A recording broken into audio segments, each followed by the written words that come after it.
Welcome to Demming Chronicles Season 2, where we bring you the ideas and opinions of persons who may not be in the mainstream, but those ideas and opinions are critical to changing our country and changing our conversation. On today's program, we welcome Dr. Terrence Farrell. Hello, good to be here, Denise. Thank you. Thank you very much, Dr. Farrell. And we also welcome Muhammad Muwakil. Good to be here. Greetings, everyone. Thank you very much. Demming Chronicles, we'll be back with you shortly.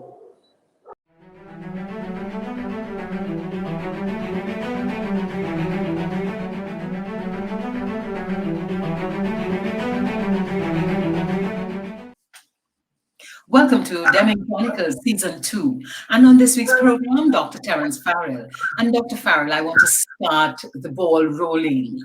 Why should the man in the street be concerned about foreign exchange shortage in Trinidad and Tobago?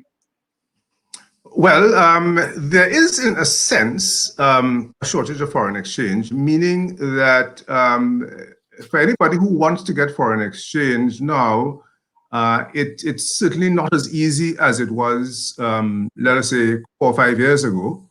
The current Minister of Finance, somewhere back in 2015, 2016, instituted a regime whereby the banks were basically asked to, I want to use the word ration, the available foreign exchange, simply because the demand for foreign exchange that we have is exceeding the supply of foreign exchange. The supply of foreign exchange comes mainly from the energy sector, as you might appreciate, the petrochemicals companies, the oil companies. That supply of foreign exchange, a significant portion of which goes through the central bank, has been declining, obviously, because of the decline in the energy sector, which means less flows are coming into the system, whereas up until recently, outflows of foreign exchange, that is our demand for foreign exchange, was continuing at a fairly high level. What that meant was that the central bank, therefore, had to make up the deficit. And it has been doing that consistently for the last 6 years.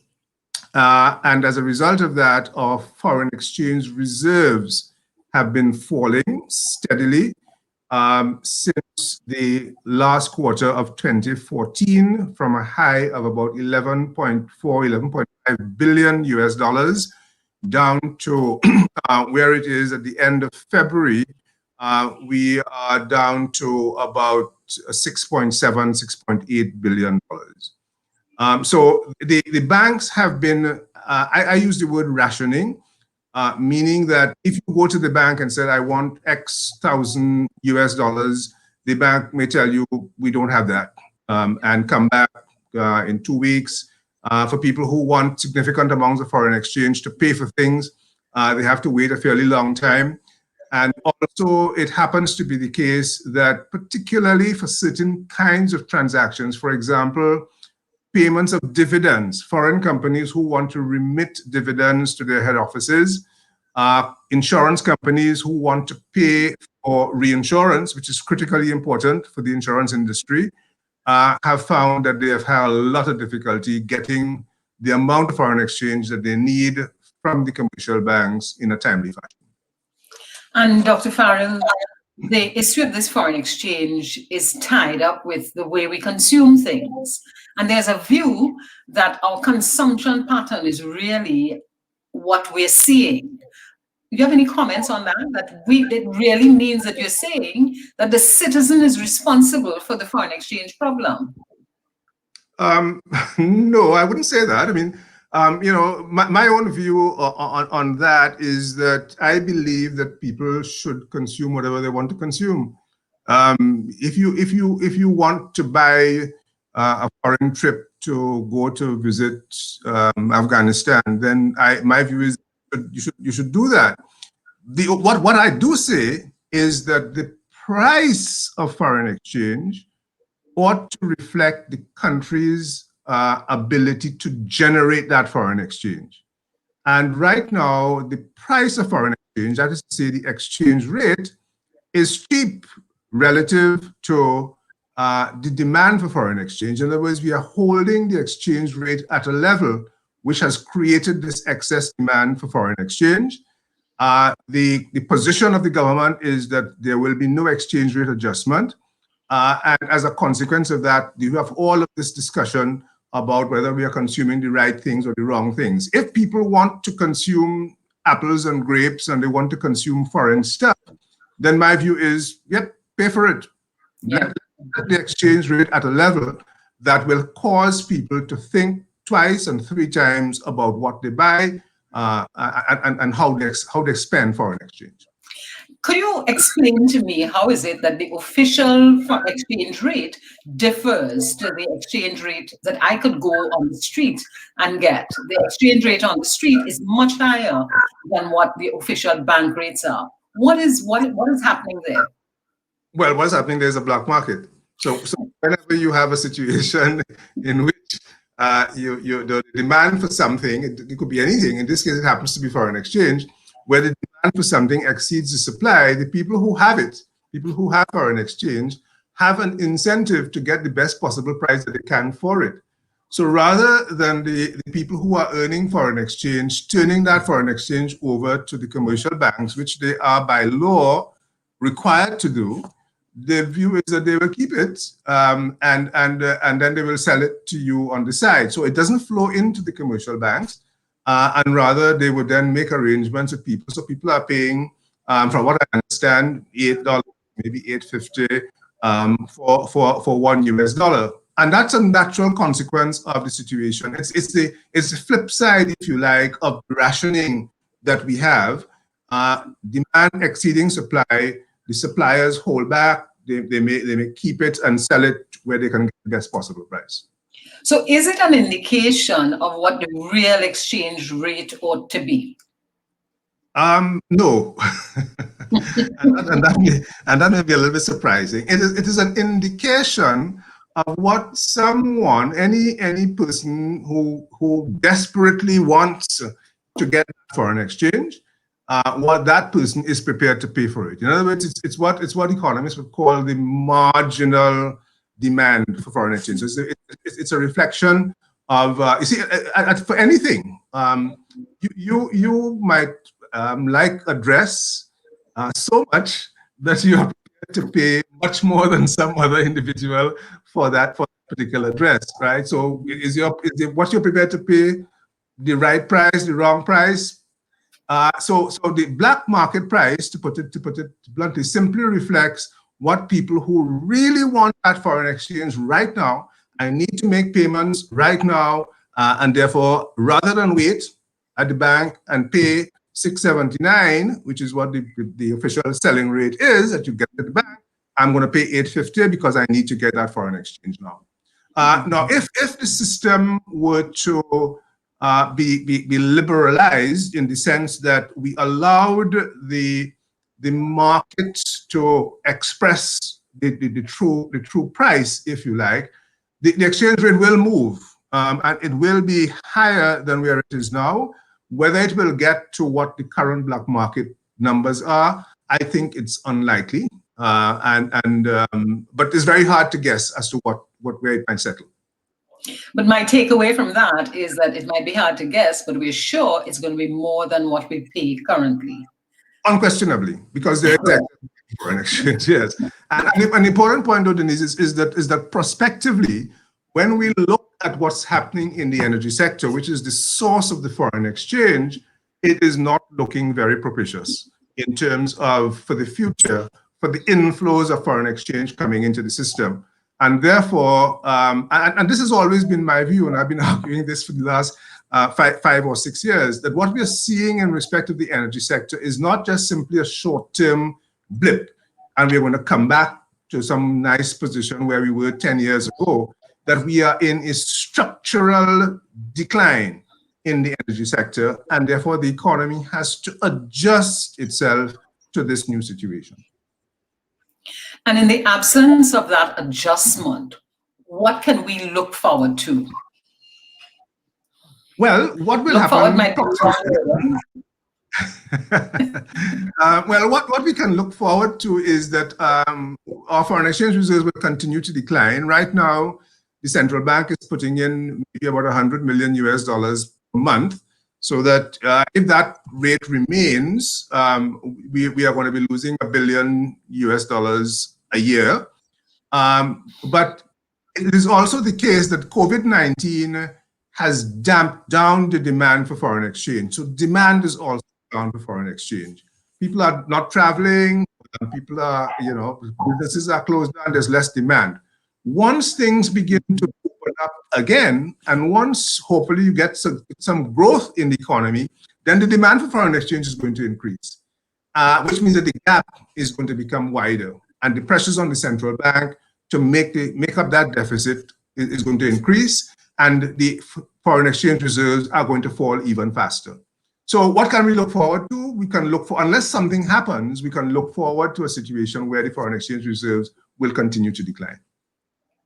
And what ultimately will happen as those reserves decline? Well, there are some couple of good things. One is that we do have the Heritage and Stabilization Fund, which is currently, apart from the foreign exchange reserves at the central bank, the HSF is currently about $6 billion US dollars. And for some reason, the government likes to think about the HSF as a sort of a second pocket of reserves that they can draw on. And they have been drawing on that over the course of the last couple of years to supplement the reserves held at the central bank. It's not an idea that I am particularly keen on. I have agreed, in my own view, with the use of the HSF in the context of the COVID-19 pandemic and our response to it. But I have always maintained that the Heritage and Stabilization Fund really ought to be two separate funds. One is a heritage fund, and the other is your stabilization fund. The Heritage Fund would reflect the fact that you're taking resources, which is a depleting asset, your oil and gas, which does not belong to this generation, to our generation. It belongs to our children and our grandchildren. And therefore, you want to save a part of that in the Heritage Fund, accumulate that fund, these are called sovereign wealth funds, accumulate that fund, and use the resources in your sovereign wealth fund, your heritage fund, for long-term development projects which are going to benefit our children and our grandchildren. The stabilization component is different. It recognizes the fact that oil prices and gas prices go up and down. The government's budget will experience those fluctuations, and therefore you can stabilize government expenditure by drawing down from your stabilization fund. So in our view, the Heritage Fund ought to be separate and should be under the control of the Parliament. In other words, you can't spend out of it unless Parliament agrees. And the Stabilization Fund should be under the control of the Minister of Finance to deal with these short-term fluctuations in revenues which he will experience. So as it is, we are unable to determine what part of that fund was spent for or is being spent for stabilization versus heritage. Well, what are the implications of that? Well, of course, the danger is that none of it will be considered heritage, and all of it is going to get used up for stabilization. And that is the concern.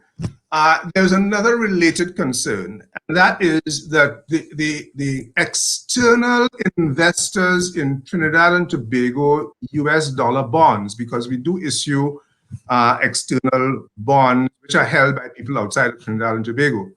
They want to know that Trinidad and Tobago has sufficient US dollars in its reserves to be able to pay them back when those bonds come due.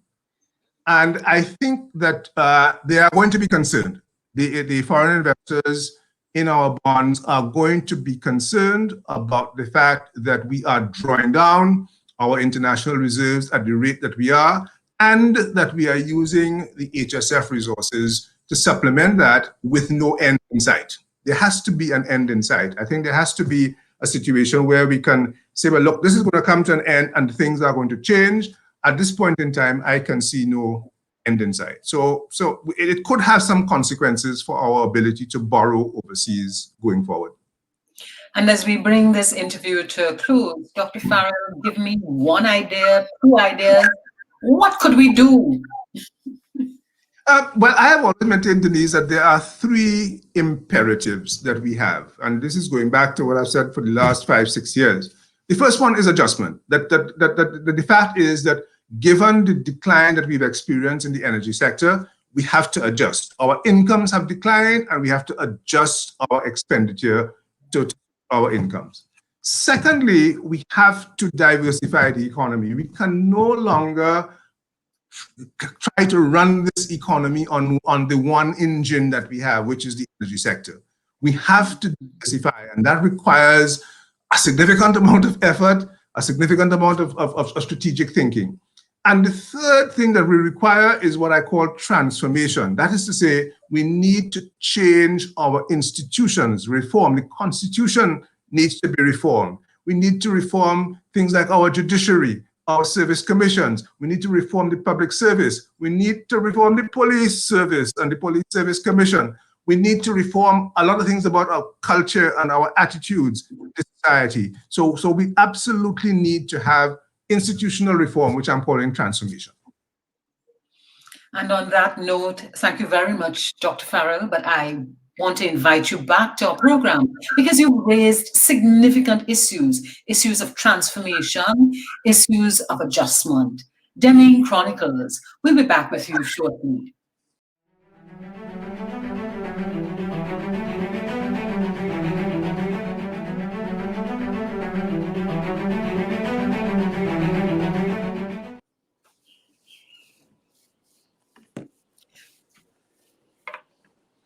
Welcome back to Demming Chronicles. And on this segment of Demming Chronicles, we chat with Muhammad Muwakil. Muhammad, what brings you joy?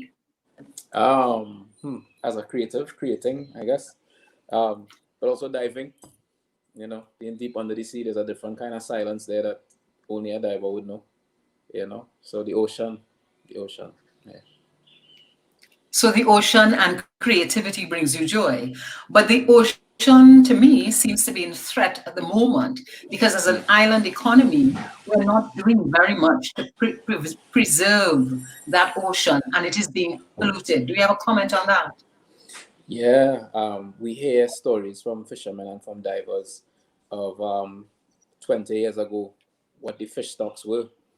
And then I've only been diving for about 2.5 years now. And I've seen the fish stocks decline in the last 2 years, significantly so. So yeah, we really have to do something very quickly, you know. What is something that an individual can do? What can I do? What can my neighbor do in order to protect our environment? I mean, there's so much that you can do, you know. Consider the amount of plastic that you use is one of the first ones immediately, you know. You can use reusable containers for your water and that kind of stuff, you know. Buy the large containers of the water and have a refillable container. Don't litter. You see anybody littering, you know, pick it up, clean up the areas of that. If you have drains that are clogged in your area, try your best to get them clean them yourself, you know.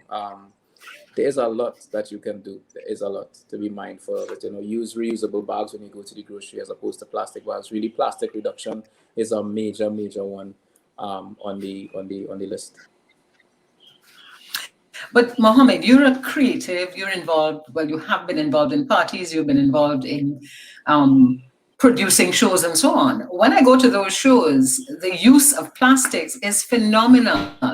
What are you going to do as a creative to impact that? Not our shows.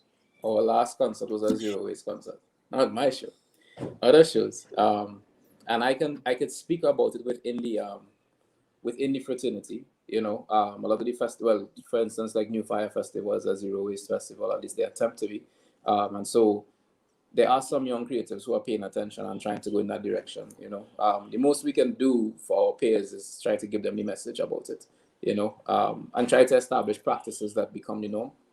But beyond that, it's very difficult sometimes to tell somebody why they should pay $1 more for something, you know, in the long run that's going to save your grandchildren's children. Most people are living for right now what they can do for themselves. You know, and Mohammed, that really brings me joy to hear you say that your show was a zero waste show, and I wish to really congratulate you on that. But let's switch the conversation now a little to what is needed for creatives in this country, creatives like you, to thrive. Need to listen to creatives. You can't make plans for creatives in the absence of creatives, and I don't just mean for legislation that pertains to creatives or for programs that pertain to creatives, but in general, the creative is an absolute force when placed in an environment that you don't think he or she should be in. So if you have a creative on your team thinking about national housing, you're going to get ideas that you're not going to think about on a normal basis. It might seem like the logical step to have an architect, and it may not seem like the logical step to have a visual artist or a poet on a national board concerning housing. But you have people like that who sit on the outside and observe society every single day is what our job description is. And I think placing creatives in those positions as opposed to academics is something that we need to advance towards. That you have just blown my mind with that we could have a poet on a housing board, There's really. There's an architect called Sir David Ajayi. You can look him up, and whenever he does major projects around the world, he partners with artists. Right? He's an absolutely amazing architect. He did the Black History Museum in I think it's in Chicago. The really, really great Black History Museum that they have there. And he partners with poets, he partners with visual artists, he partners with different people to get an idea of the feel of the space. Because remember, while historians are marking down what happened in terms of what we saw, the artists are marking down what happened in terms of what we felt. And sometimes you have to ask yourself which is more important, which is more real. And Muhammad, what you're really speaking to is diversity and the need for us to have a diverse group of people around the table as we make decisions. Yeah. But if you could change the performance landscape in this country, what would you do? A couple of things. One of the things that I would do is I would create more medium and small performance spaces. So, and particularly medium performance spaces. So right now it's either you're performing in a small bar, or you're performing in Little Carib, or you're performing in Queensall. So you go from a space of 50 to a space of 400 to a space of 1800, right? And there are many artists within their development that they pass the stage of just 50, they can't get to the 400, and also there's only one space like that, so it's booked up all the time. And then, so that's one thing that I would do. I would definitely have more programs where, for instance, when we were in Canada, we saw this poster that artists can apply to create their first album or their first exhibition. They can apply for a grant to do that, and they can get it. Instances like that, searching for different festivals around the world and different opportunities for residencies around the world for young artists. If you constantly have young artists leaving the country and coming back, leaving and coming back, you're enriching the space over and over again. When they come back, you provide instances for them to share what they've learned and that kind of stuff, creating ambassadors. I think that if the artists are vibrant, then the imagination of the country becomes vibrant. The artist begins to show people what is possible. But if the artist doesn't think that there are possibilities beyond where they are, then the entire imagination of the country becomes stagnant. And that's when we begin having a problem. So I would do things to set the imagination of our artists on fire even more. It's not so much about who's going to get the money to travel here and who performing here, however. If we stop looking at it as just people, but we look at it as a civilization that we're trying to build, then you want to light your artists on fire, because they're the ones who are going to push you towards a more imaginative future. I love that. I'm going to take away that quote, light the artists on fire. But I just want to bring you back to a comment that you made about performance spaces. And you did the comparison of 400 to 1800.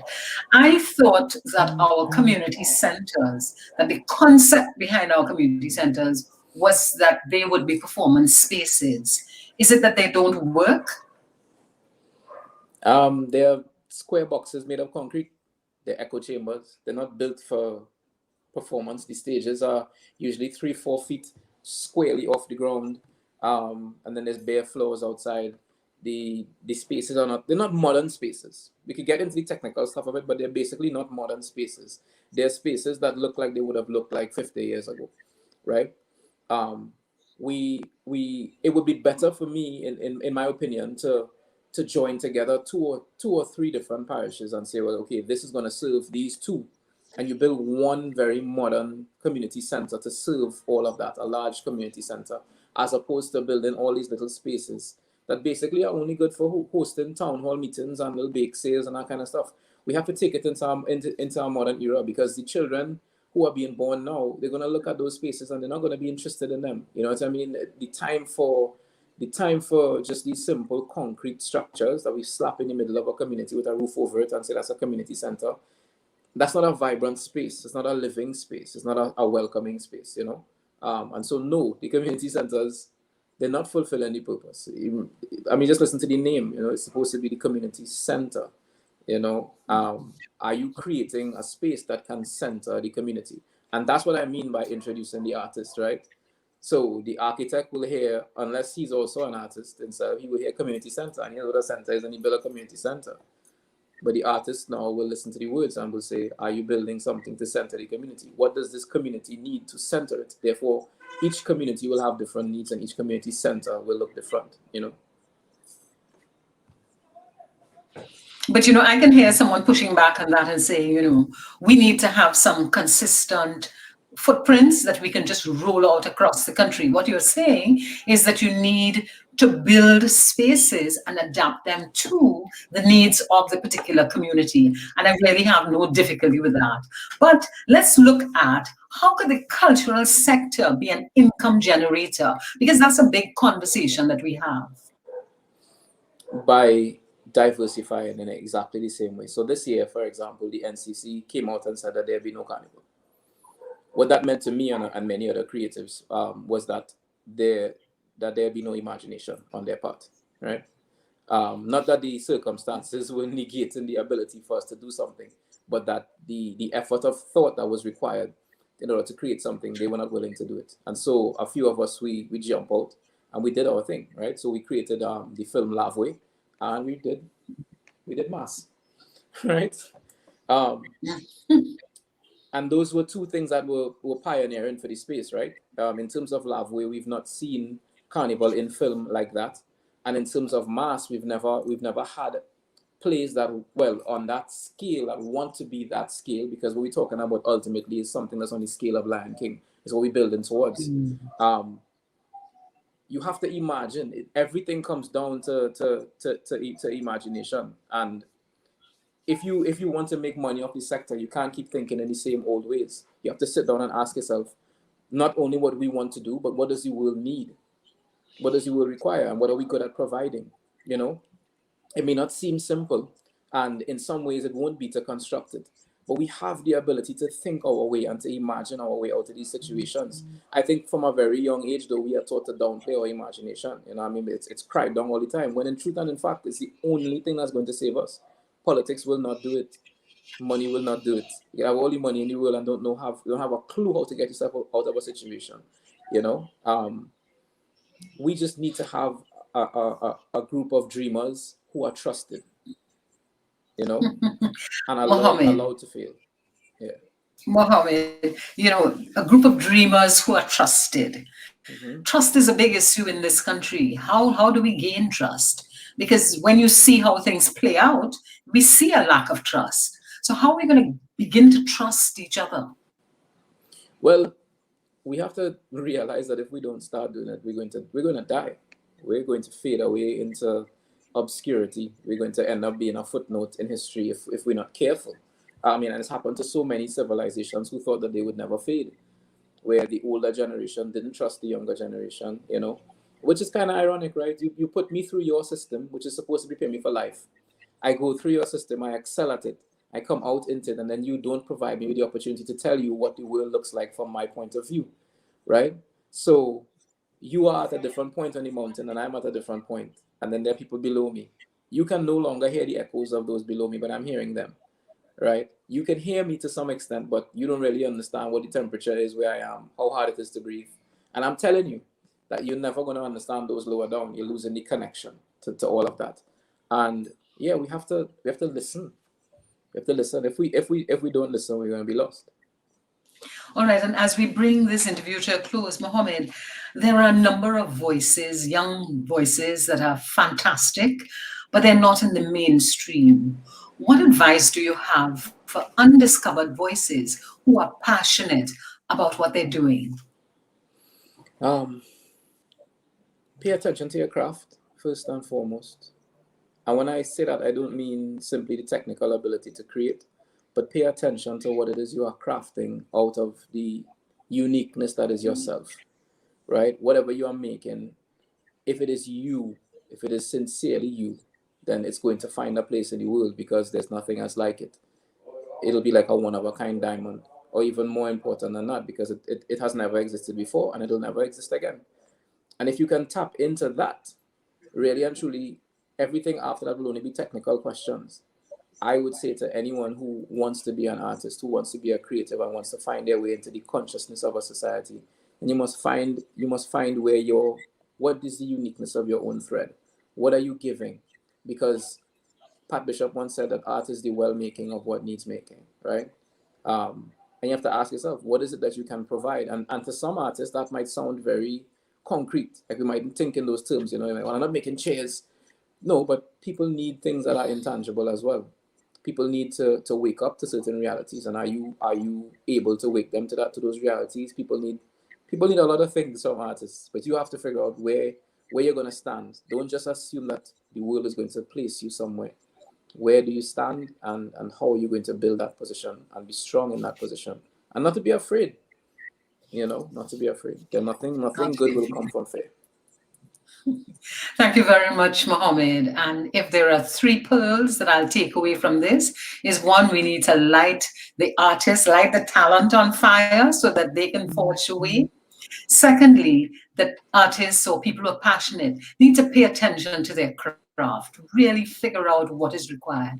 And the third message that I'm taking away from this conversation is that our community centers are boxes which are just not friendly to performances. Demming Chronicles, Muhammad Muwakil, thank you very much. Like and share our program. Remember Demming Chronicles, where we are bringing a different conversation to the forefront.